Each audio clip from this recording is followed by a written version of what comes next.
some data on the breed's attacks. The reality is that it's so new that in total there's very little. Critics of this argue that banning particular breeds doesn't really solve anything, claiming that the Dangerous Dogs Act of 1991 hasn't stopped the number of attacks from rising. And so on this incredibly divisive topic where you get completely different reactions depending on where you go, I gotta ask, what are your thoughts here? And then, tensions between Canada and India right now are heating up in a very concerning way. Right back in June, a prominent Sikh community leader in British Columbia, Hardeep Singh Nijjar, was shot in Surrey outside a Sikh temple by two masked assailants. Nijjar was president of the temple where he was shot and was an outspoken advocate for the creation of Khalistan, which is an independent Sikh nation that would include parts of India's state of Punjab. Notably, the Khalistan movement is banned in India, where officials see it as a national security threat. But the movement has also seen support in countries with a sizable Sikh population like Canada and the UK. And a key thing is that Nijjar was actually declared a wanted terrorist by India, and at the time of the shooting, many in the Sikh community in British Columbia believed that his death was a political assassination. And that may actually be the case, with Canadian Prime Minister Justin Trudeau saying in Parliament yesterday, "Over the past number of weeks, Canadian security agencies have been actively pursuing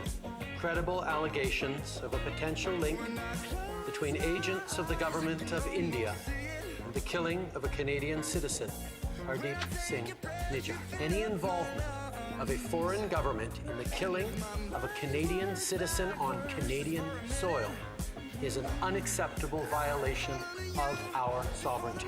Now, in response to that, India's Ministry of External Affairs completely rejected Trudeau's claim, describing the allegations as absurd and politically motivated, with the ministry then going on to accuse Canada of providing shelter to, quote, Khalistani terrorists and extremists, and saying in a statement, "We urge the government of Canada to take prompt and effective legal action against all anti-India elements operating from their soil." Also, following Trudeau's statement in Parliament, Canada's foreign minister said that they had expelled an Indian diplomat she described as the head of India's intelligence agency in Canada. And to that, India responded today saying they will be expelling Canada's diplomat in turn, saying in a statement, "The decision reflects government of India's growing concern at the interference of Canadian diplomats in our internal matters and their involvements in anti-India activities." And then tied to all this, Canada also recently suspended negotiations over a free trade agreement with India, citing recent political developments. Now, all this is still under investigation, but Canada's foreign minister has said that she intends to discuss India's actions with Canada's allies following the United Nations General Assembly this week. And actually, regarding that, the White House has said that it is deeply concerned about the allegations leveled by Trudeau. The White House National Security Council spokesperson Adrienne Watson saying, "We remain in regular contact with our Canadian partners. It is critical that Canada's investigation proceed and the perpetrators be brought to justice." And then, Republicans right now are going feral for Fetterman, because while the weekend news cycle was dominated by Congresswoman Lauren Boebert going over the pants with her date, the weekdays rather have been focused on John Fetterman having the audacity to wear shorts in the Senate, with many Republicans taking the showcase of Cap as serious as an insurrection, or I guess how you'd hope they'd take an insurrection seriously. But a big part of the story is that Senate Majority Leader Chuck Schumer just recently announced that he would no longer be enforcing the informal dress code on the Senate floor. And this after years of male senators being required to wear suits and dress shoes in the chamber. And this as there was a dress code for women as well, but it was less clear. And that's likely because Democrats couldn't reach a common ground with Republicans, who seemingly wanted them in full-out Amish gear and chastity belts with the option to flog any Jezebel who dared to show a little ankle. But part of the reason this has gained so much attention is that it comes as Fetterman has been seen frequently wearing shorts, a hoodie, and running shoes as he goes about his business in the Senate. Sometimes even being seen voting from doorways as to not enter the floor in his casual clothes. Right, and Fetterman reportedly started dressing this way when he returned to the Senate after checking himself into a hospital for clinical depression. The senator just saying that he feels more comfortable in casual clothes. Which I just gotta say, if you are a senator and you do not suffer from clinical depression,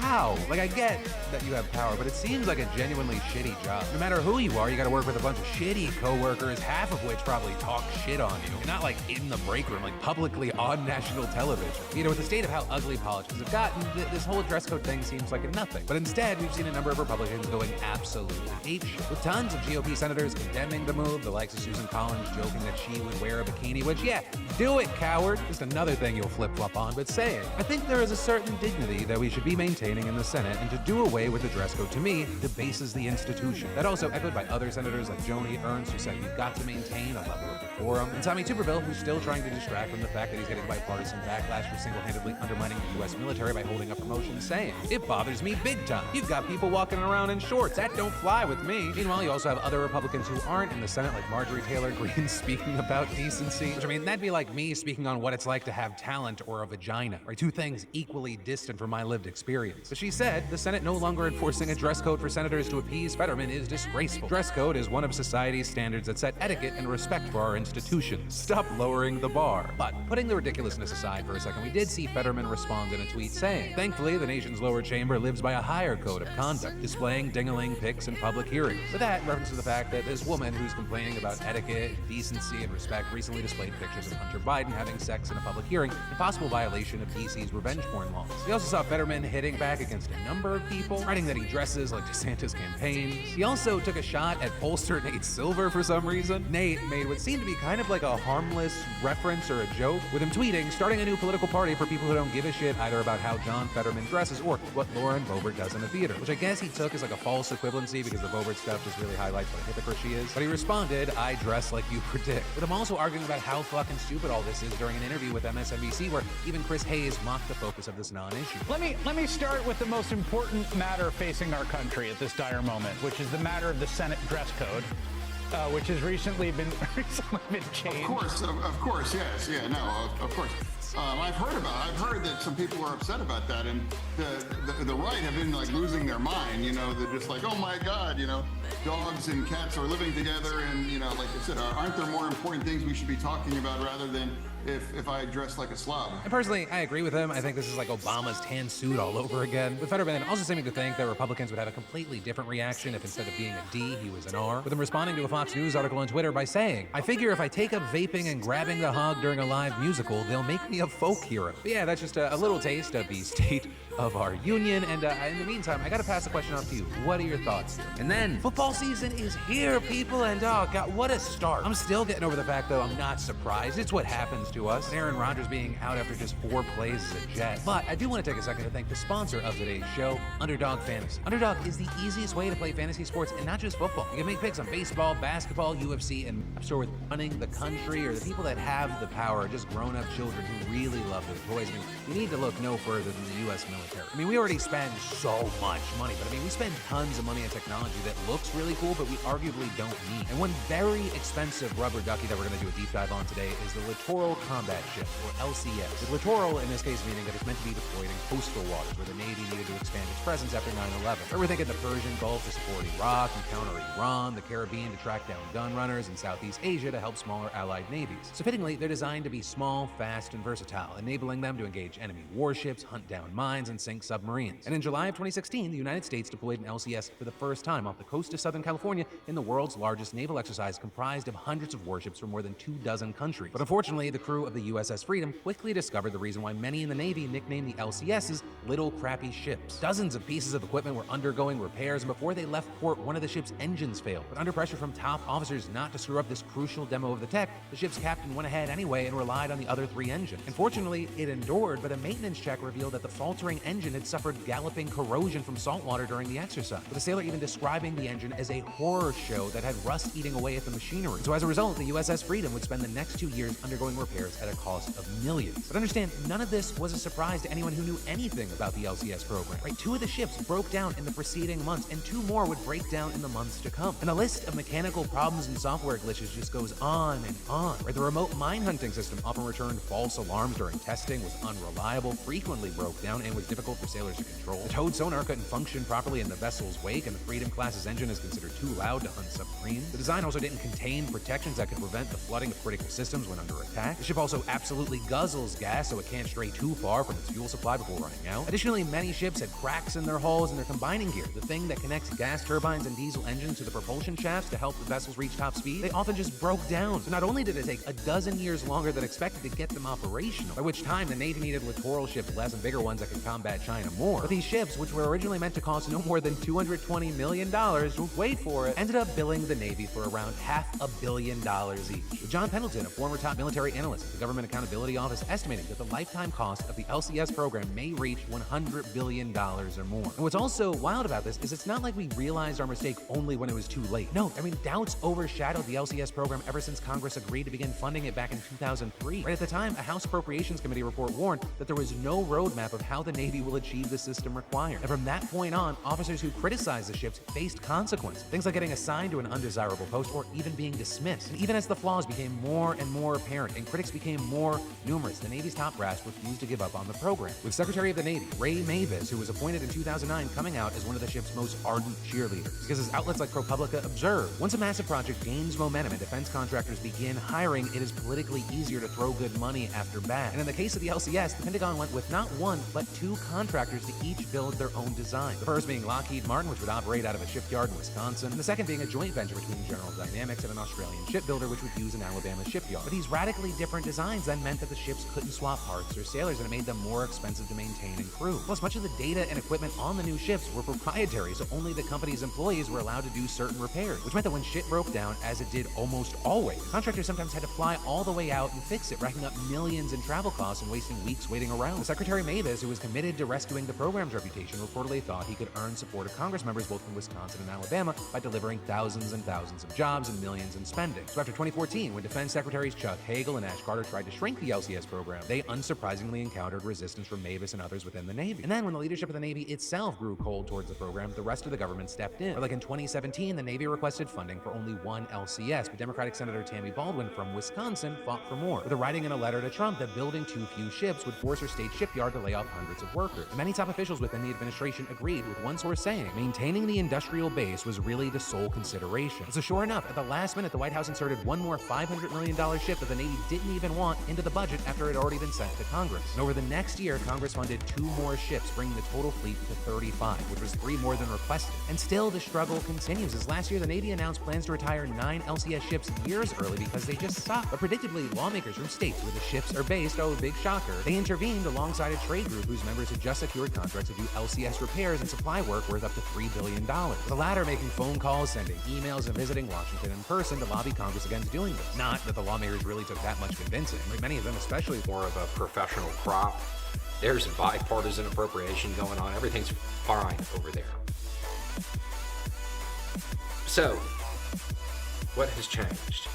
The Democratic Party, almost 100 people in the Democratic Party in the House, signed on to a letter basically being like, hey, put the Senate stuff up for a vote and let's just roll with that.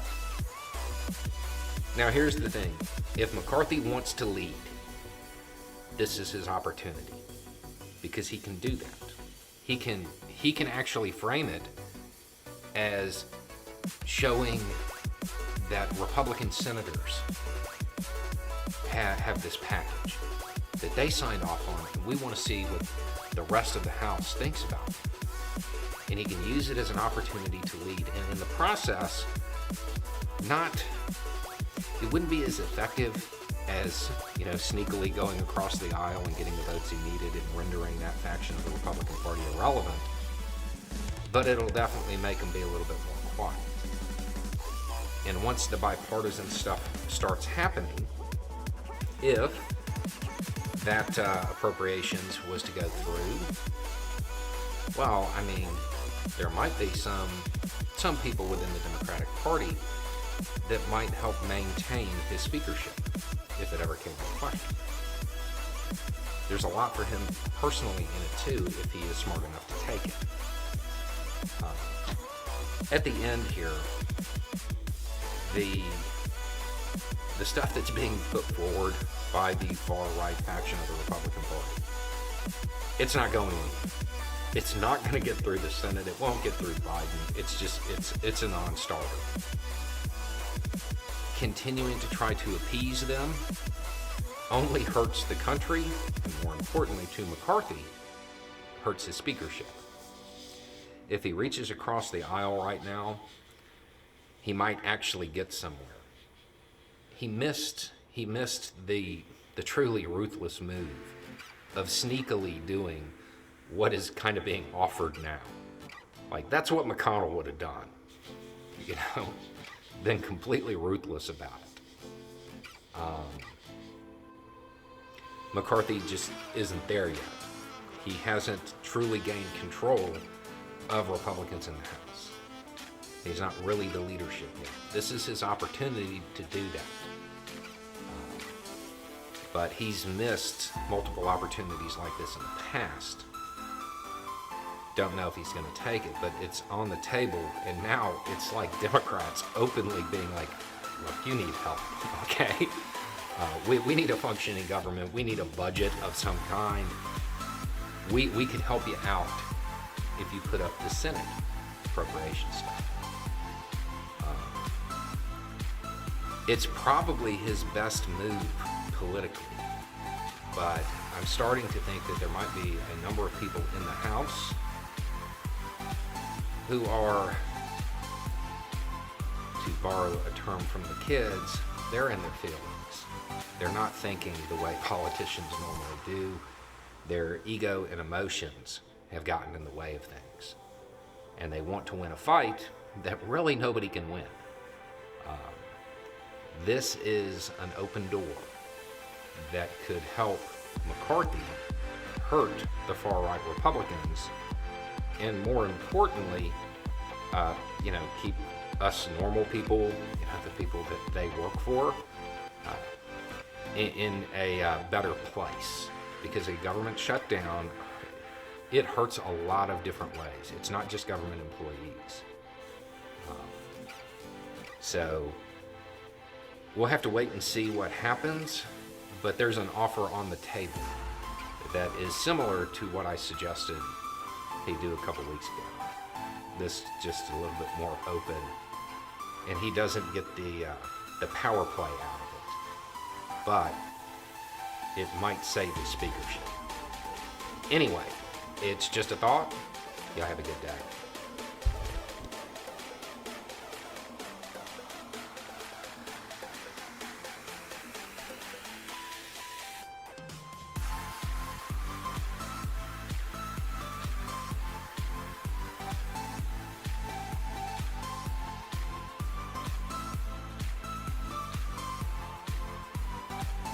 Well, howdy there, Internet people. It's Bo again. So today, we are going to talk about California, Trump, and, well, something we all knew was coming, I think. So, the second Republican presidential primary debates will occur in California on September 27th. Trump will not be in attendance yet again. Instead, he's going to go somewhere else and give a speech, something like that, to put out counter-programming to the debate, because he's totally secure in his position. At this point, it's obvious. Trump doesn't want to get on the stage with Christie. Trump is scared of Chris Christie. That's what it is. There might also be some legal advice that is being taken for once when it comes to this, because Trump has a very thin skin, and his world has been turned upside down by all of the everything that is going on in his world right now. Because he is kind of emotional, it would probably be easy for Christie or maybe Hutchinson to poke and get him to fly off the handle. It would probably also be easy to poke and get him to say something that he probably shouldn't in regards to all of his legal entanglements. So Trump, once again, won't be showing up. He has convinced himself, whether it's true or not, he has convinced himself that basically he owns the Republican Party. The voters only care about personality. They don't care about policy, because he has yet to announce any. And he doesn't need to campaign. He says that, projecting that air of confidence the way Trump does. At the same time, if he truly believed that, he wouldn't be scheduling United States of America, the James Ray Epps scene. Violation 18 U.S.C. 1752A2. Disorderly or disruptive conduct in a restricted building or grounds. The main piece of evidence was that he wasn't charged. But now he's been indicted. Now, that's news and watching these theories adapt is certainly going to be entertaining. But that's not why we're talking about it. We're going to talk about it because there is something that I have wanted to say about this for a very long time, but I needed this to happen first. From my understanding, Epps never entered the building, never engaged in an act of violence. In fact, by some accounts, he actually mitigated what was happening that day. And I think another demonstrator got sick or hurt, and he got them out of it. But a large portion of America's right believed that he should have been charged. Why? Mainly because of some videos that surfaced. Mainly because of information that was circulated about what he said. Because he engaged in some inflammatory rhetoric by these theories. He said some things, according to the theories. And he didn't get charged. He didn't get indicted. Even though he never entered, didn't engage in an act of violence, they believed he should have been charged, and the absence of him being charged was evidence that he was a fed. Take the next step. Go through the looking glass here. He's been charged now.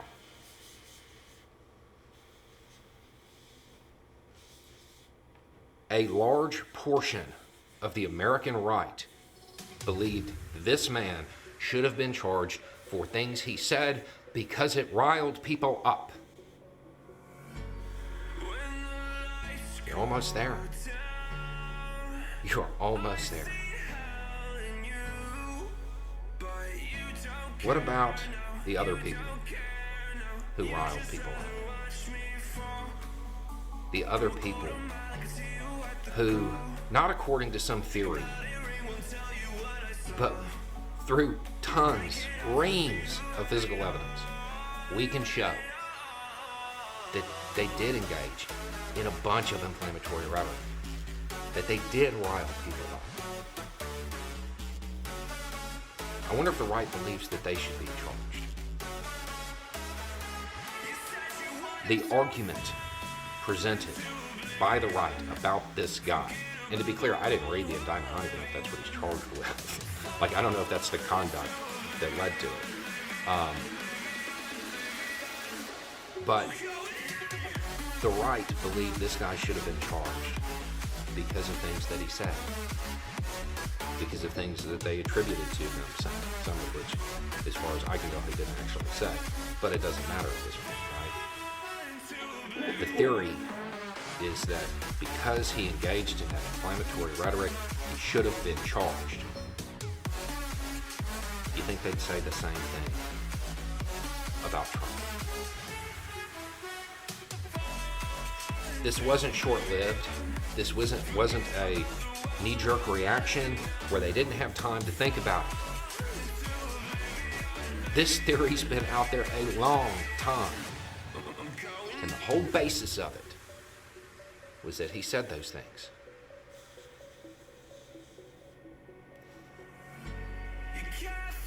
That's just something that I have found very interesting over all this time. But that's not the news. The news is that the guy, Ray Epps, who has been the subject of so much conversation because he wasn't charged, has been indicted. That's the actual news. Everything else is just my commentary. Anyway, it's just a thought. Y'all have a good day.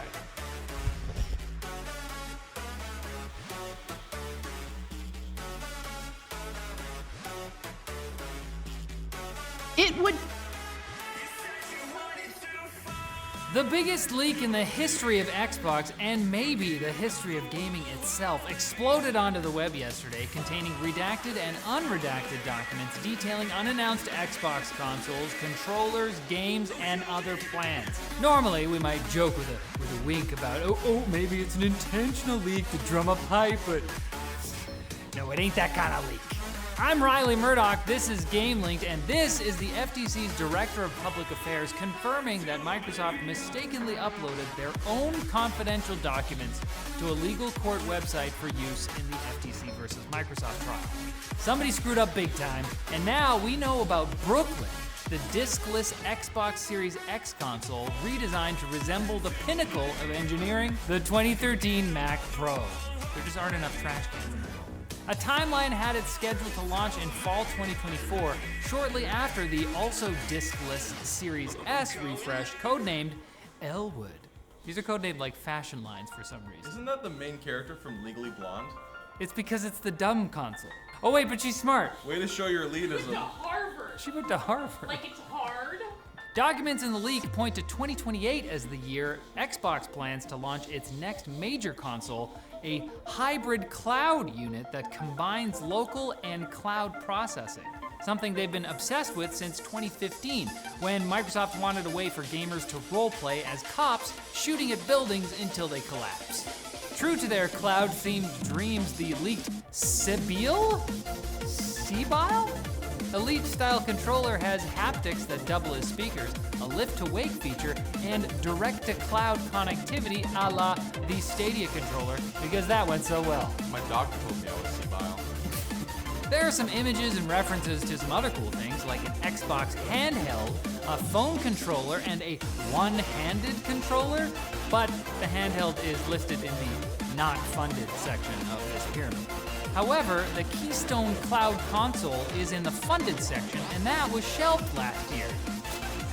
This is unlike any fund planning pyramid I have ever seen. The leaks weren't all hardware, though. Bethesda's parent company ZeniMax listed a number of upcoming games in one of its planning documents, including remasters of The Elder Scrolls IV Oblivion, which was already supposed to have come out by now, and Fallout 3. But wasn't Fallout 4 just like a better version of that? Do you want a Fallout 3 remaster? I'd like a Fallout New Vegas remaster.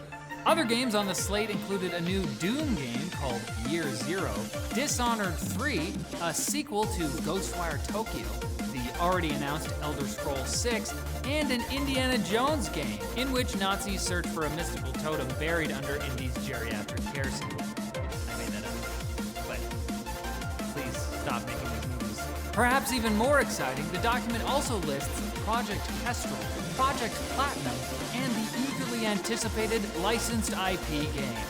I bet money that features an appearance by a recognizable franchise protagonist. And his enemy. Recognizable enemy. In non-ZeniMax news, Red Dead Redemption 2 was supposed to have launched on PS5 and Xbox Series XS by now, but I guess Rockstar was really held up not removing its own DRM. But the real gems of the leak came from all the emails between executives. It shows they're actually real people with dreams of their own, like Phil Spencer, who wrote that a major career moment for him would be buying Nintendo. Now, some people dream of opening their own bakery. Some people dream of gobbling up corporations until we live in a dystopian landscape. Although if them buying Nintendo would stop all the lawsuits, then maybe I'm on board. Other emails show Xbox executives pondering whether Sony would let PS5 owners play Xbox Cloud games through the console's browser, which turned out to be no. And a few from Activision where their executives described the Nintendo Switch 2 as closer in power to the last-gen PS4 and Xbox One, which makes sense. These 4K 120 FPS leaks sounded a little too good to be true. The internet is still combing through all the leaked documents, but if they don't find much else, I couldn't think of a better cap on the last couple days than Phil Spencer emailing a memo to employees about the leaks, which itself got leaked. Thank you, Phil. Beautiful, weird potato man. Now it's time for Quick Bits, brought to you by Dbrand and their new Ghost cases. Sick of your clear cases turning yellow? Well, according to Dbrand, you'll die before the ghost turns yellow.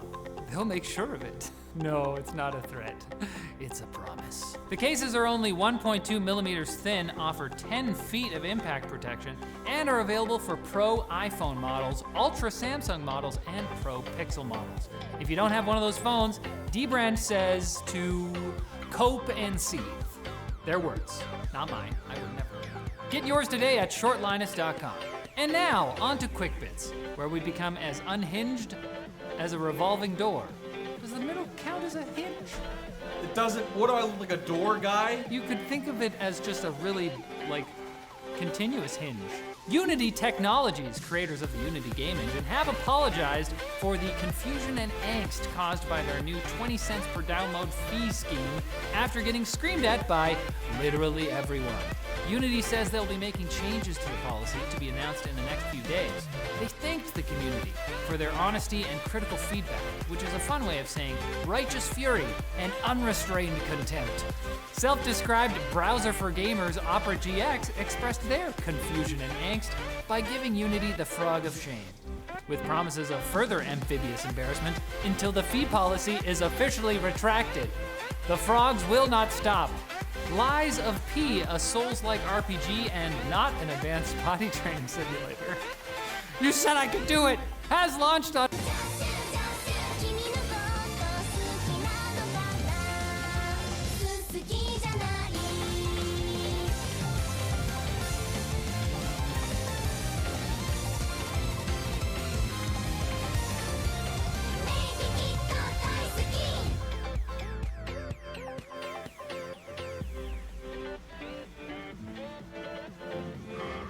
Suspicious.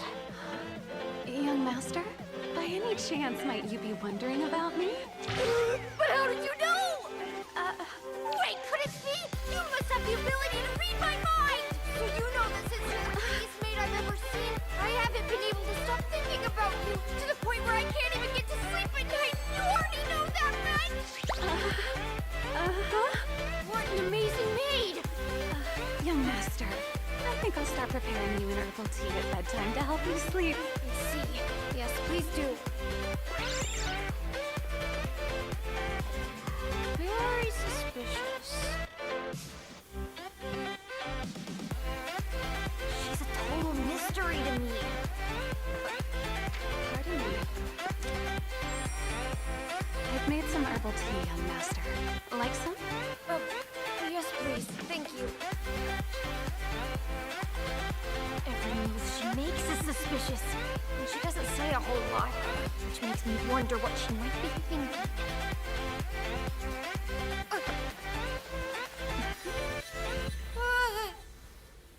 Looking back on it, why did I hire such a suspicious maid to begin with? I feel terrible about leaving you like this. However, with circumstances being what they are... Don't worry about it. So long. Thanks for everything. Hey, you'll be fine. You are looking at the new master of the house. I understand. Well then, we'll be off now, young master. If I may, please see that you take good care of yourself. You all do the same.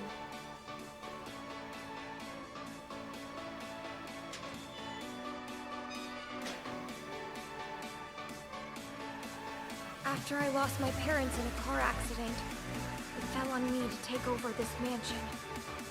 But I didn't inherit a whole lot of money, so I decided it was best to let the staff go. Despite some opposition from my relatives, I decided to continue living here alone.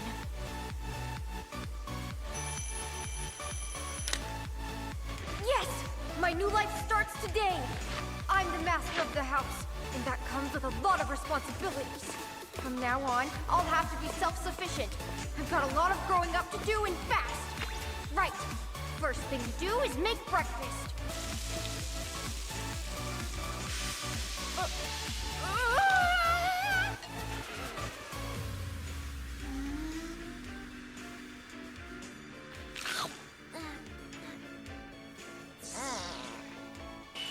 Next up, the laundry.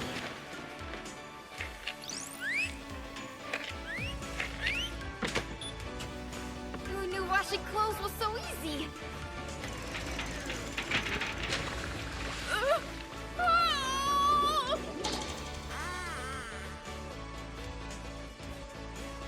Now to do some cleaning. Whoa! This thing's really powerful! It sucks up everything! Ah! What do I do now?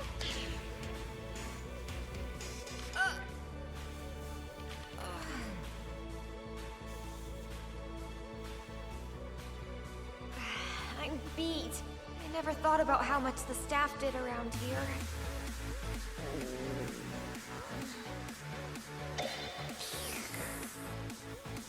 Add boiling water and let it sit.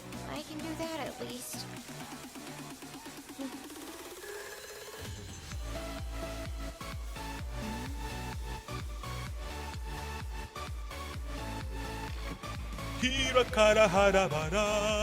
You know, I'd rather have the Pride Trooper guy than you. I'll take him any day. I'd rather have him than this fucking cancer.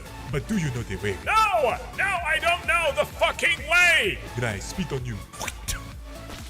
Oh my god! Do you know my favorite part of the female? Oh my god, I don't care. But do you know? No, I don't know. I don't care. My favorite part is the Ebola. Fucking kill me.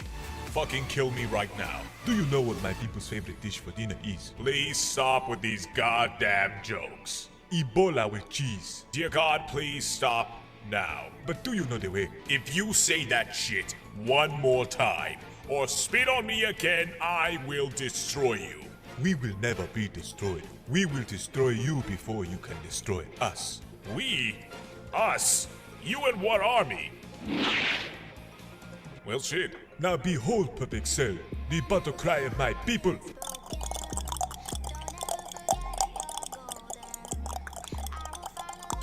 Oh my god, please stop that fucking clicking!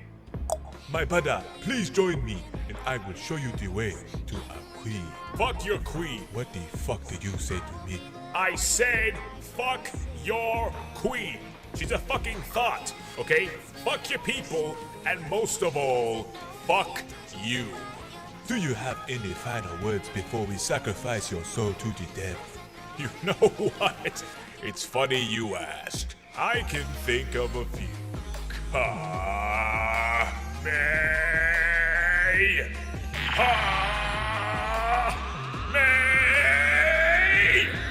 Flee, my brothers. I shall take him myself. Oh! Ebola!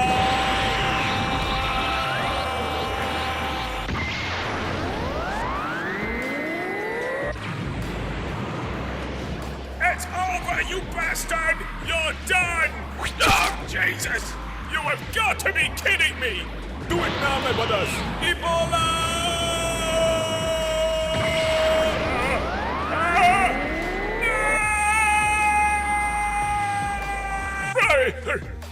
Oh, what the? Where the hell am I? Oh, Jesus Christ. Oh, what a horrible dream. All right, that is the last time I ever snort coke before taking a nap. Yep. Yeah, I am so done.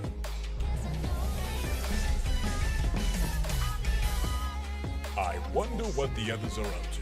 Probably training. Meanwhile, I'm here dealing with this bullshit. What? Huh? No, I know that sound. Oh God, no, not you again. Hello there, my brother. I have returned for your soul. No! Fuck you! We are not doing this again. We established in the last episode that I was dreaming, didn't we? Because what we did. I will never be a dream. I am your worst nightmare. Now, prepare yourself, my brother. I am not scared of you, asshole. Allow me to show you the way, my brother. The way of Uganda. What you see now, this is my Ebola state. Oh fucking Christ, we are not doing this. This is Super Ebola! Oh God, we are really doing this! And this, my brother, this is Ebola once it has ascended past normal Ebola. Or you can just call this Super Ebola 2! Alright, fuck it, I'll play along! Oh no, what's next? And this, my brother, is to go even further beyond Ebola! Wow, you have super long hair. I am so scared. Oh, it is not over, my brother. It has only just begun. What? No. Phew. No. Jean. No. Oh. We are neither Ugandan or Ebola. We are the true way, my mother. We are the way. Jesus fucking Christ, just do it. Just fucking end my life. You, my brother, will freeze.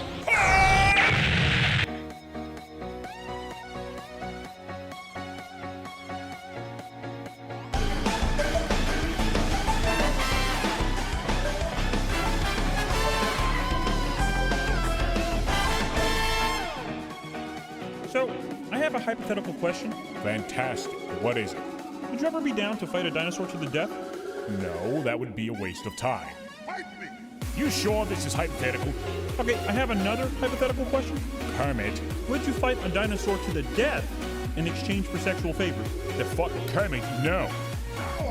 I'm sorry, do you have something that you want to add, Rod? Actually, his name is Rex, Cell, and he just wants his own Versus episode. Kermit, I am not fighting that dinosaur. I know what you're trying to do, Rex. You're trying to provoke me. I'm trying to fight you. And I'm trying to fuck you. Not gonna happen. Sorry, Rex. We'll have to think of another idea and another title. Perfect pussy. Hey, that's not too bad. Kermit, first off, that's getting demonetized. Second, I would slap him silly if I really wanted to. I don't know, Cell. Rex can do a lot of damage. Bullshit. You are poor man's Team 4-star. Cell? Cell? Fuck it, I'm counting this one. Hey, Rex? Da! Can you help me break a friend out of prison? Da! Cool. You know it's a felony, right? Da! All right, cool. As long as we're on the same page. Hey, can I commit a felony? Sorry, Juan, but I need a master of disguise and espionage. That's Rex's specialty. What's with Bunny? Let's go break Shallot out of prison! All right, Rex, you got the roller skates? Da! Roller skates? Of course, to distract the guards with his mad roller skating skills.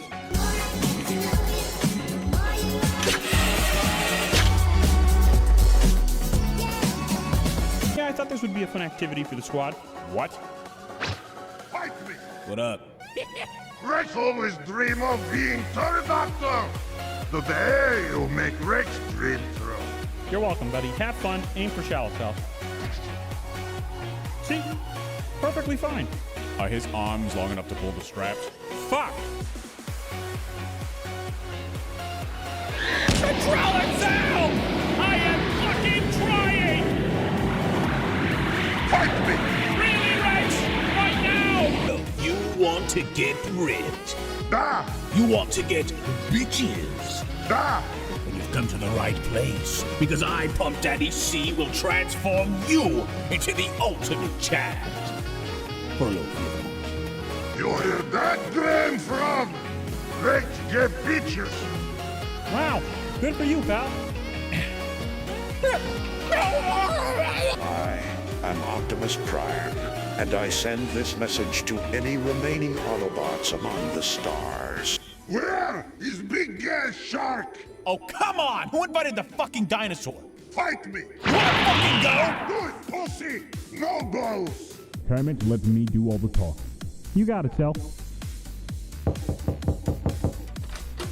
Hello, Rex! Fight me! Very well. I, Perfect Cell, accept your challenge, Rex. I shall now proceed to transform. Please close your eyes. Da! Hey, Who sends baby to fight? I don't know, but my dad told me to watch old Muppet videos with you while he's gone.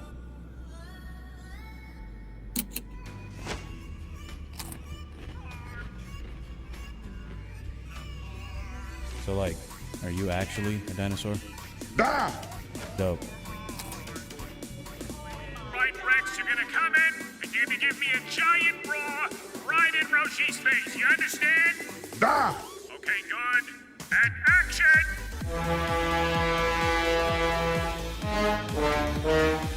Roar! Oh, Chris! Cut! Rex, what the hell was that? Russia's actor. You call that acting? That is not acting. That was horrible. Take it from the top. Action! Roar! Fear me! Cut! God damn it, Rex! I need you to be more aggressive. Like I'm talking Kermit, where did you find this guy? The budget couldn't afford the actual Godzilla cell, so I got Rex instead. He cost like $3. Action! I have brought peace, freedom, justice, and security to my new empire. Cut! God damn it, that's fucking Star Wars, Rex! You are not Anakin Skywalker, God damn it! Say your damn line! What is Rex line? It is a literal fucking roar! What is Rex motivation? For me, you're a kaiju! You stomp around, you destroy shit, and you roar! Rex need more motivation. More motive. The director has threatened you with your life! That's good.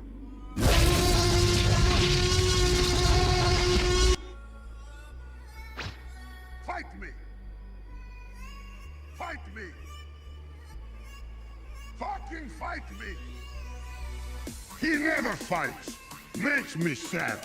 Gracias, amigo. Your information on Cell's position has been most helpful. Remember, you must see me. On guard, perfect Cell. For I, Puss in Boots, have come for your cloud.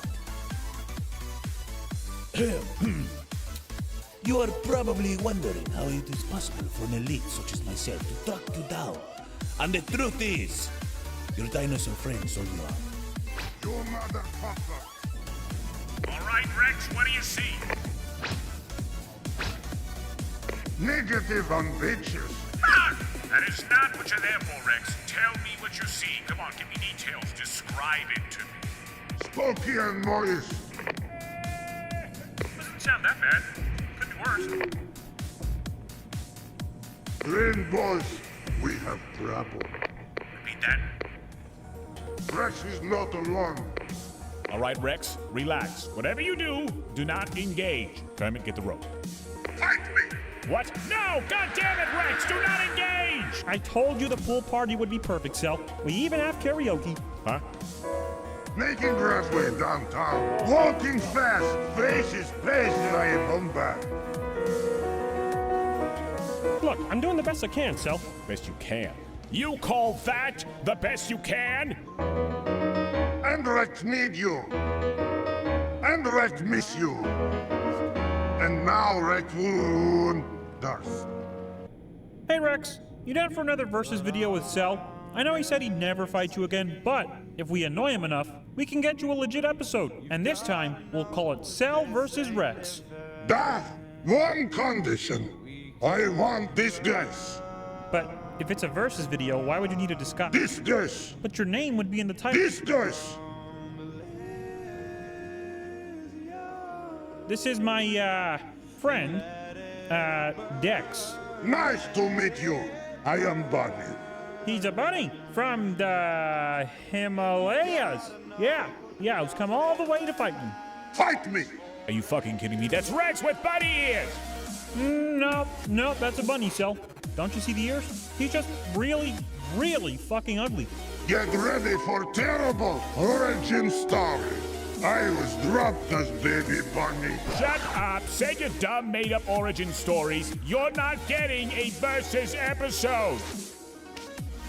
It was Rex whole time. I fought you. Oh my god! It was Rex the whole time? Da! Any last words? Team 4 stories, better.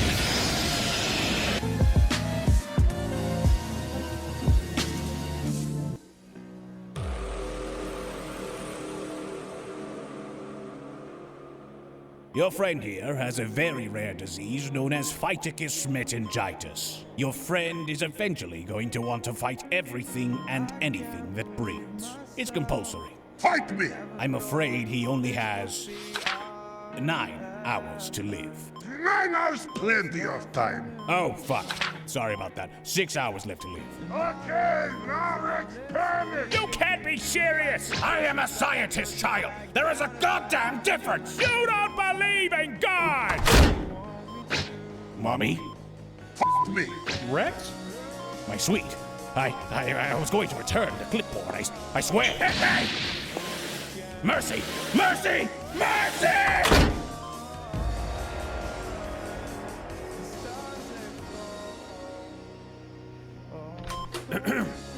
gentlemen. Father. Dr. Gero! Hey man, you survived!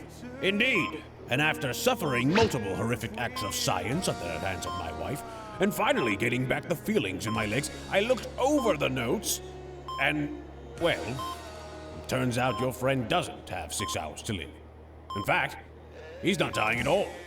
So, that disease? Fight against meningitis? Complete bullshit, yes. Huh. So Rex is alive!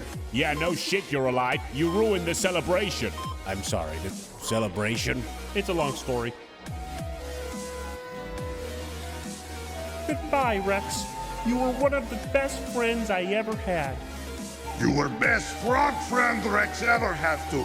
Curtin. What? It's awkward. You mean Kermit? That is what Rex say, Kurgin. No. With an M. Kermit. Keemstar! Okay, now I'm offended.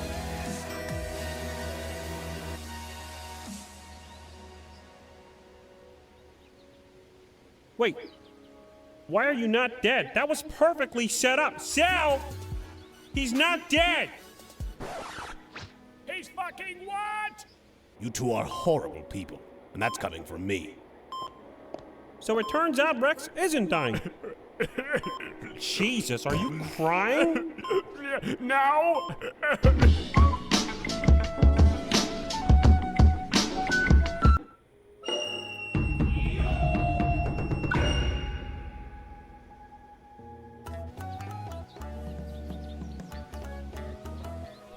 Lee?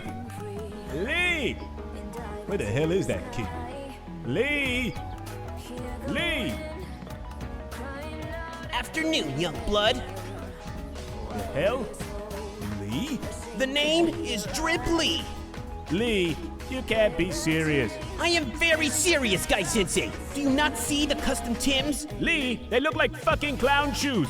What is this, some kind of transformation jutsu? Are you calling me a fraud, Guy Sensei? Are you disrespecting me on my block?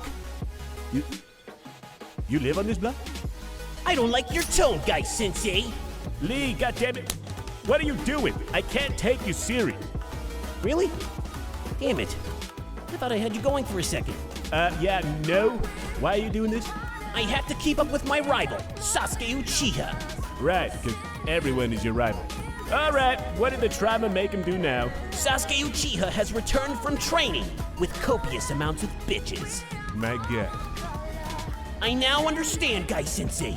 The hair, the black suit, the fit as a whole is fresh as fuck.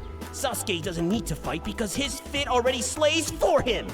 Haha, but can he use the 8 gates? The 8 gates are only temporary, Guy Sensei. But the drip lasts forever.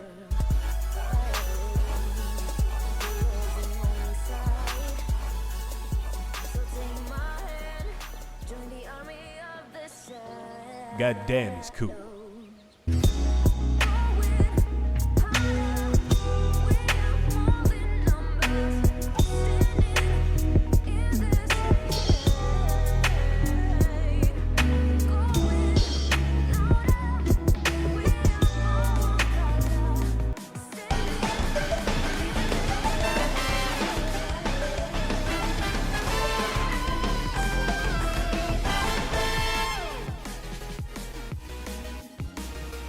Kermit, we've been without power for over a week.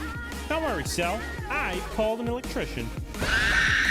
Please don't tell me that. Rex is here! What is problem? God damn it, Kermit, was there no one else? Don't worry, Bugman! Rex professional! Power's out, Rex. Any idea how to fix it? Has Bugman tried turning off and on? Shit. Good question. Have we, Cell? Why must I suffer this eternal torment? Yes, I've tried that, Rex. Rex understand. Rex go fix problem. Please tell me you're not paying him for this. Cell, he's providing a service. That wouldn't be fair. Kermit, I doubt he's even qualified. He's obviously qualified. Didn't you see his cute little helmet? Okay! Rex find problem. Rex now fix. Professionally. Oh, come on, that's obviously not safe! And now I'm pretty sure he made it worse. Rex is finished! Wow, that was quick. What's the news? Rex is victorious! Okay, and our power? Rex solved problem! What the fuck? Rex genius! Told you he was good, Cell. Here's your payment, Rex.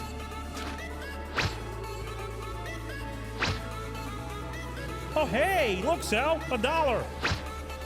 Okie dokie, see you tomorrow, Rex.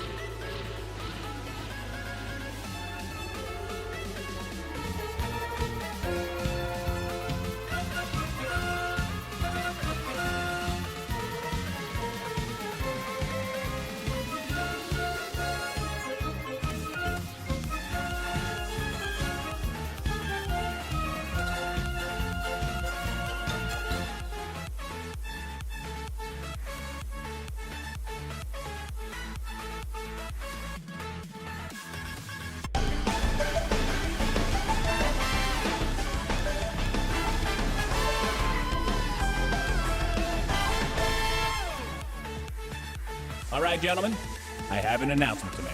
Finally. I am proud to announce that we are making another Dragon Ball movie. Please be a Cell movie. Please be a Cell movie. And it's about Gohan.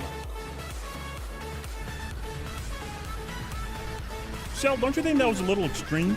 I was the peak of that kid's career. I deserve a film, okay? He's cool because of me. Right. The Cell saga, the Cell games. My character's story progressed across multiple timelines. I am the shit. Right. What do you mean, right? What's that mean? What do you mean, what's it mean? Kermit, I know that look. Bullshit. What do you mean, bullshit? I literally can't stare at you any other way, Cell. I'm a Muppet. I saw you twitch. Bitch, I can't even blink. You're excited for that movie, aren't you? I am not. Hey, Kermit, I got the tickets for that new Dragon Ball movie like you asked. Really? I liked you better when you were a bitch. Yeah, why is he so mad? You're both fucking traitors. How dare you support that film? Cell, you literally shot me in the chest. You left me for dead, and then you went on to make several videos with my evil twin brother. Wow, you have soft hands. Let go of me, you fucking weirdo. For the record, I didn't know he was your brother. At first. Yeah, not to add on, but you also made my shark suit a meme for 2 years. And it was worth it. Yeah, well, one day, when a mecha version of that same suit comes chasing your ass for revenge, don't come asking me for help. Oh, please, Shallot. Like I would ever... Hey, is that foreshadowing? See you tomorrow, Cell. Motherfucker, is that foreshadowing? Shallot! Shallot! So your pops split the galaxy, but assigned you the wrong half. Exactly. And now Cooler has all of my shit. Yeah, but doesn't that mean that you have his? Why would I want any of his garbage? He barely cares for his side of the universe. I have an entire fleet, countless planets, a personal fucking army, and Zarbon. Frieza, if you really are the emperor that you say you are, you go over there, look Cooler straight in the face, and smack the shit out of him. Yeah, I don't think he's tall enough, Kermit. Scratch that. You go over there, you look Cooler right in the dick, and you smack the shit out of his dick. Kermit. He has to assert dominance, Cell. Trust me, it's the right move. Frieza, just go over there and demand your side of the galaxy back. And smack that dick. Kermit, enough! He won't listen. You two are friends with him. You tell him. No way, I'm not touching his dick. No one is touching dicks! Oh. Frieza, we are not holding your hand for this one. Literally. Where is Cooler anyway? What? Wait a minute, he was here just a second ago.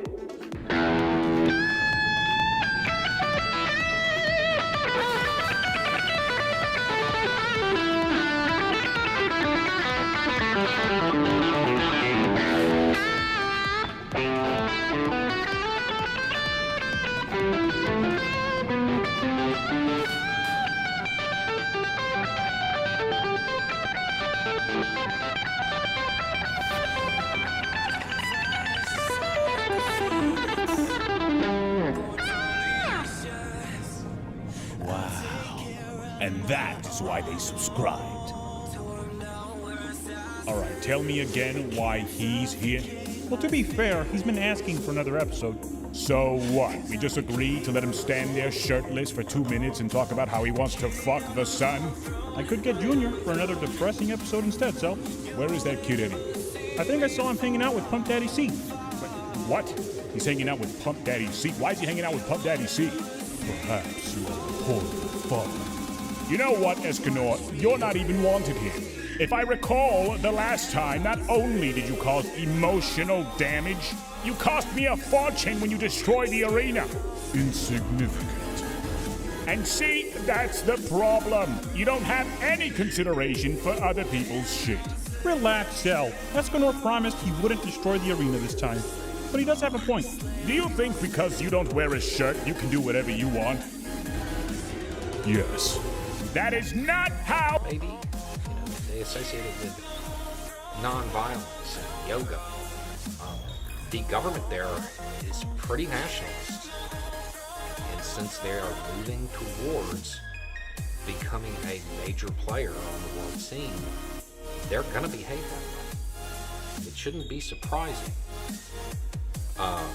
Now, I would say that this is pretty bold.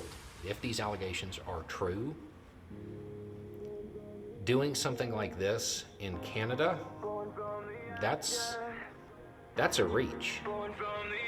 Especially if you're going to do it sloppily.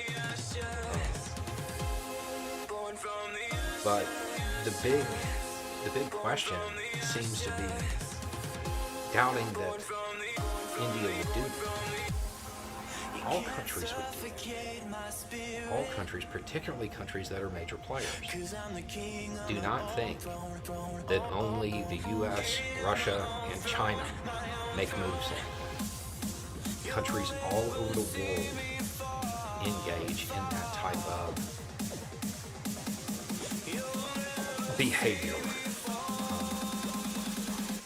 And there are a few countries that have heavily curtailed their intelligence services. You can't do X, Y, and Z. But make no mistake about it, those intelligence officers, they want to do it. They just can't. And there aren't a lot of countries like that. Remember, an intelligence officer, their entire job is to break the law. They are a very well-trained criminal. That is their gig. Traveling under a fake identity, espionage, breaking and entering. This is all just Tuesday. An intelligence officer's job is to break the law. They go beyond what they're allowed to do. They go beyond what they were ordered to do. A lot. And they want to. So, what does this mean for foreign policy? Canada is not going to take this lightly. If the allegations are backed up by evidence, and since it was publicly stated, I kind of feel like it has to be, Canada isn't known for making allegations that they can't back up. They are not going to just be like, oh, apologize. There's going to be repercussions for this. India, they have no choice. They have to pretend like it wasn't them. And they will probably engage in a lot of responses to whatever Canada does. They're going to do something back to say it wasn't us and you're interfering with our internal affairs or something like that. And there will be counter allegations. This is normally something you see play out with opposition nations. Nations that are in direct opposition to each other. Canada and India, they really don't have that relationship historically. But the independence movement that is in India, they do get a lot of support from places like Canada and the United Kingdom. So India is going to try to use that as the diplomatic counterweight, but it doesn't really cancel out the move. So I wouldn't expect this to go away. This isn't something that is likely to spin into war or anything like that. It just creates frosty relations. And there are going to be a bunch of countries that have to reevaluate their relationship with India. Partially because it's becoming a world player. So it's going to do things that it never did before. And partially because the government there is very nationalistic. And a lot of countries that India has historically kind of been friends with, it's not a good thing. So the immediate fallout is going to be back and forth, maybe some trade stuff, things like that. Lots of talk. There's no war on the horizon over this. Canada may ask for extradition of somebody if they think they know who did it or something like that.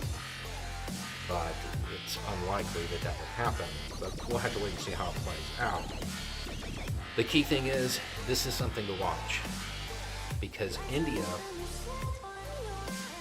will be able to tell a lot about how India is going to respond in the future when they start making moves by what they do right now. The smart move would be a disavowal, be like, we can't believe they did that. We didn't tell them to do that, even if they were connected to us. They were way out of line for that. Bad intelligence officer. That would be the smart move. The newcomer move is going to be like, we didn't have anything to do with that, no matter what the evidence says. We're going to have to wait and see what India does, but it will give us some insight into how they will behave in the future until they kind of grow into the new role that they're finding themselves in. Anyway, it's just a thought. Y'all have a good day.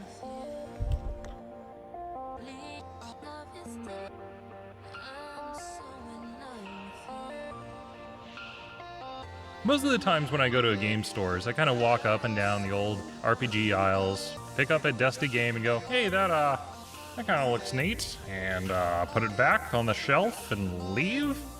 But on occasion, a few of them walk out of the store with me. While I like reading through them, I really do, but running them for my group is another thing entirely. While I might have a week or two to learn a new system, my players don't. So I promised myself that one day I would go through and play some of the old, more obscure RPGs that I had collected. And then we did it, and man, there's a reason people don't run RPGs that way. Wow, I hope you guys really like that character you spent a week making, because you gotta do it again next week. Anyway, these are some of the stories from the RPGs we played over that time. A few of these only lasted a week, some several months. So we're going to be taking a journey down the RPG rabbit hole. The first one I want to talk about is Phoenix Dawn Command. Remember? Anyone? Phoenix Dawn Command? When it came out, everyone was talking about it. Sleek, sexy artwork, interesting, innovative design, character sheets. Get that shit out of here. Now you have decks. Ooh. Your character is a deck of stats, and whatever they were good at would come off the top more often. And when they leveled up, they'd swap out cards. Sounds really cool. It does sound really cool. Place there, licked the brim of some of them, and then placed them back in the not used pile. And on the sushi train itself, he spat onto a number of plates. They not only filmed everything, but then they also uploaded it onto social media. And because of these videos, it actually caused the stock prices of Sushidor to drop by a whopping 5% in a single day. Sushidor filed an official lawsuit against this kid, and we just found out today for how much they're suing him for. $500,000. Well done, dumbass. Japanese idiot of the year getting what he deserves. There was a young kid who decided that he was going to get a little bit devious at his local sushi. Grabbing the soy sauce bottle that is community, he licked where the soy sauce comes from. He also grabbed a number of tea mugs that are placed there, licked the brim of some of them, and then placed them back in the not used pile. And on the sushi train itself, he spat onto a number of plates. They not only filmed everything, but then they also uploaded it onto social media. And because Because of these videos, it actually caused the stock prices of Sushiro to drop by a whopping 5% in a single day. Sushiro filed an official lawsuit against this kid. I am a girl. I am a girl. I am a girl. One of them is lying. I f***ing wonder who. My name is Natalie, but you can call me Nat. Oh my god, my voice is so shaky. Okay, when I was warming up for this video, I was stressing. I was researching basically everything about a girl. So I messaged Finn. This is gonna be a really weird question, but what's your dress size? And so Finn was like, why? It's, I think it's like 12 or something. I am a girl. I am a girl. I am a girl. One of them is lying. I f***ing wonder who. My name is Natalie, but So we came up with a program to help white people decide if their emergency was an actual emergency. We hired a black operator. 911, what's your emergency? I'm on the train and these black people are talking and it's loud and I think there could be a fight. Okay, sir, so let me get this straight. You called 911 because black people were talking loud? Yeah, I guess. Okay, good. Here's what I need you to do. Stand up, walk to the window, and throw your bitch ass off that train. No, he's just walking down the sidewalk, but it feels threatening. Girl, bye. Is she a bit unorthodox? Yes. But it's been efficient and she's almost entirely professional. Almost. So you're saying he's a 6'4", African-American male, broad shoulders, driving a Benz. I need you to look closely at him. Is he wearing a wedding ring? No. Stay right. So we came up with a program to help white people decide if their emergency was an... A lot of times people are, what's the hardest thing you can play on handpan? And what people want to see is like...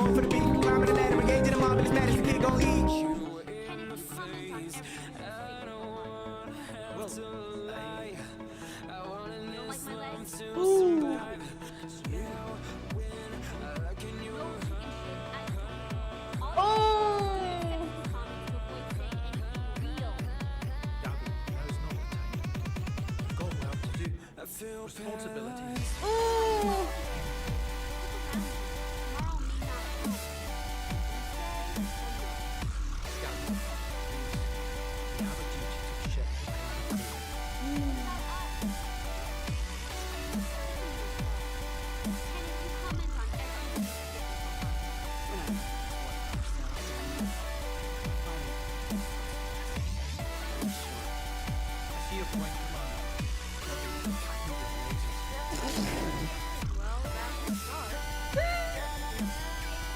Oh, that's not what I expected. Hey, mommy, this is my friend David. You Chinese? No, Where you study? local uni. What hobby? Playing games, listening to music, going to the concert. You got tattoo ah? Oh yeah, I have one like right around here. Girl 啊，你跟阿妹做朋友。不是auntie，我的这也是医生。 Oh, doctor? Oh, very nice, very nice. Oh, come in. 一人一点 not 啊？你的华文很好哎 ，Chinese very good 啊。哎，你 single or not? Hey, mommy, this is my friend David. You Chinese? No, Where you study? local uni. What hobby? Playing games, listening to music, going to the concert. You got tattoo ah? Oh yeah, I have one like right around here. Girl 啊，你跟阿妹做朋友。不是auntie，我的这也是医生。 Doctor? Oh, very nice, very nice. Oh, come in. 一人一点 not 啊？哎，你的华文很好哎 ，Chinese very good. What the fuck? Nigga, why you look like that? You definitely fucking no hoes. Nigga, what's wrong with you? Yo. You about to go to a business meeting? Nah, hell no. You're not about to get that job looking like that, bro. I'm not gonna lie, man. You better put your name in the book. What's wrong with you, bro? It's okay, bro. Just take off that wig. You gonna be good, bro. What's your name, bro? Uh-oh. GG. What is that, your Hitler? Hey, nigga, just know I got the stick on me, boy. Just know that, nigga. Bro, get rid of that fucking hat on your head, boy. Go. What the fuck? Nigga, why you look like that? You definitely talking to hoes. Nigga, what's wrong with you? Yo. You about to go to a business meeting? Nah, hell no. You're not about to get that job looking like that, bro. I'm not gonna lie, man. You about to put your name in the book. What's wrong with you, bro? It's okay, bro. Just take off that wig. You gonna be good, bro. What's your name, bro? Uh-oh. GG. What is that, your hit list? Hey, nigga, just know I got the stick on me, boy. Just know that, nigga. Bro, get rid of that fucking hat on your head, boy. Let's go. What the fuck? Nigga, why you look like that? You definitely talking to hoes. Nigga, what's wrong with you? Yo. You about to go to a business meeting? Nah, hell no. You're not about to get that job looking like that, bro. I'm not gonna lie, man. You about to put your name in the book. What's wrong with you, bro? It's okay, bro. Just take off that wig. You gonna be good, bro. What's your name, bro? Uh-oh. GG. What is that, your hit list? Hey, nigga, just know I got the stick on me, boy. Just know that, nigga. Bro, get rid of that fucking hat on your head, boy. Let's go. What the fuck? Hey, where you guys going? Mayonnaise commercial? He may or may not be telling the truth, but the odds are he's lying. It's been a film crew inside joke for decades to say that you're working on a mayonnaise commercial, but we're not trying to be rude. Basically, we've all signed NDAs or non-disclosure agreements, so we're really not allowed to say much about the project we're working on, and if we have a high-profile actor working that day, we don't really want to draw a crowd. That's why we say mayonnaise commercial. So the next time you see a film crew, ask them what mayonnaise commercial they're working on. Odds are you'll get a smile. Just thought I'd spread some interesting information. It's a miracle I whipped up such a bad pun. Hey, where you guys going? Mayonnaise commercial? He may or may not be telling the truth, but the odds are he's lying. It's been a film crew inside joke for decades to say that you're working on a mayonnaise commercial, but we're not trying to be rude. Basically, we've all signed NDAs or non-disclosure agreements, so we're really not allowed to say much about the project we're working on, and if we have a high-profile actor working that day, we don't really want to draw a crowd. That's why we say mayonnaise commercial. So the next time you see a film crew, ask them what mayonnaise commercial they're working on. Odds are you'll get a smile. Just thought I'd spread some interesting information. It's a miracle I don't have gloves. Unexpected thing happened after a new bear show. I don't have gloves. Yeah, you do. I mean, I have them, but I don't have them on. Why don't you have the gloves on? Huh? See that? Well, it's fun. I don't know if That's it's cool. science, but it's fun. Now, I bet you $100 if you turn that upside down, that ball's gonna stay there. That didn't work. Well, sorry. I don't have gloves. Yeah, you do. I mean, I have them, but I don't have them on. Why don't you have the gloves on? Huh? See that? Unexpected thing happened after a new bear showed up at the sightseeing park, begging for food from the visitors. All the bears were getting food except for him. Suddenly, a bigger bear appeared and pushed him down to the lower ground. He was fine, but his heart pounded with fear and realized he was not welcomed. From that moment on, he stayed in the corner, watching the other bears enjoy their treats, feeling too scared and shy to even ask for one. Until a kind tourist tossed a little treat. He quickly peeked around to make sure the big bear wasn't there. You could see how happy he was by the way he was clapping. If he melted your heart too, subscribe. Unexpected thing happened after a new bear showed up at the sightseeing park, begging for food from the visitors. All the bears were getting food except for him. Suddenly, a bigger bear appeared and pushed him down to the lower ground. He was fine, but his heart pounded with fear and realized he was not welcomed. From that moment on, he stayed in the corner, watching the other bears enjoy their treats, feeling too scared and shy to even ask for one. Until a kind tourist tossed a little treat. He quickly peeked around to make sure the big bear wasn't there. You could see how happy he was by the way he was clapping. If he melted your heart too, subscribe. Unexpected thing happened after a new bear showed up at the sightseeing park, begging for food from the visitors. All the bears were getting food. Now, I want to address probably the biggest anti-stab death argument that someone could bring up and tell you why it's an example of how it could be done the right way. Maul was literally sliced in half by Obi-Wan at the end of Episode 1 and returned at the end of Clone Wars Season 4. They used an entire story around this to bring him back, to show he was fueled by hatred and explain everything going into his survival. They explained how and why it happened. happened, and even when they did this, there was consequences for Maul. No legs anymore. Mr. Maul gets to be a spider, or have robot legs for the rest of his life. They used Maul being reborn to enhance the story and give us more that we loved, not make us scoff and go, wow, that's unrealistic. They saved his top half and let him live on through 3 seasons of Clone Wars, as well as go into Rebels to train Ezra, and eventually come full circle to finding Obi-Wan and fighting him off the grudge of taking his legs, while Obi-Wan wants justice for his master, and it just makes for the most poetic character arc. Maul is an extreme exception, the outlier, and they proved over 10 years how worth. Now, I want to address probably the This guy has to be a father? After hearing his father's been hospitalized, Nagumo returns home to Kyoto after 10 years to take over the family's sweet shop business. Or so he thought. It turns out his father already picked a different successor. 10-year-old Itsuka, who was abandoned by her father years ago and taken in by Nagumo's family. Instead, Nagumo gets asked to act as Itsuka's father in hopes of giving her the father figure that she never had. This is Diamond Recipe for Happiness. Have you seen it? Learn. This guy has to be a father? After hearing his father's been hospitalized, Nagumo returns home. Day 41 of swinging that 20-pound Dragon Slayer until I can wield it like that. Testing an adjustable weight walnut finish today. I love that I can take the weight off and do drop sets that makes the workout feel so much more complete. Day 41 of swinging that 20-pound Dragon Slayer until I can wield it like that. Testing an adjustable weight walnut finish today. I love that I can take the weight off and do drop sets that makes the workout feel so much more complete. Day 41 of swinging that 20-pound Dragon Slayer until I can wield it like that. Testing an adjustable weight walnut finish today. I love that I can take the weight off and do drop sets that makes the workout feel so much more complete. Let's talk about famous extras. Now there are 2 types, the kind that became famous because they're extras, like Jesse Hyman. Jesse's been in hundreds of film and television shows, so many that he eventually became kind of a human Easter egg of Where's Waldo. They're the extras that became famous because they exude main character energy, like the green jacket guy from Saved by the Bell.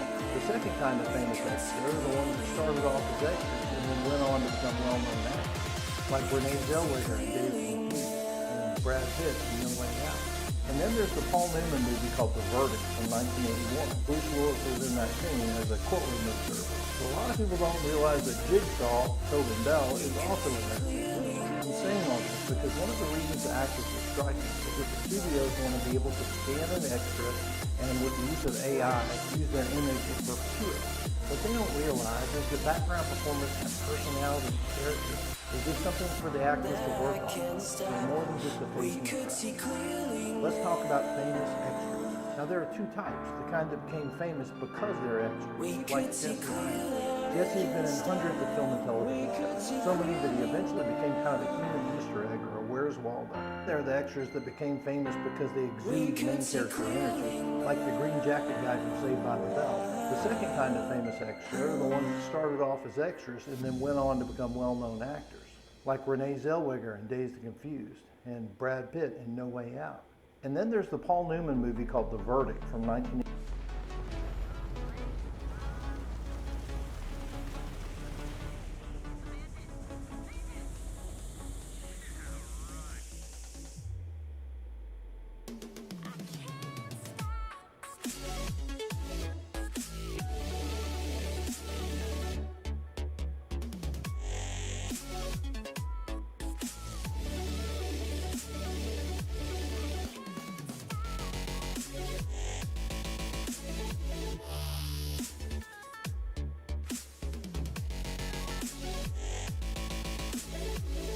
Hey guys, thank you guys for watching me painting the wizard prop and the prison as well.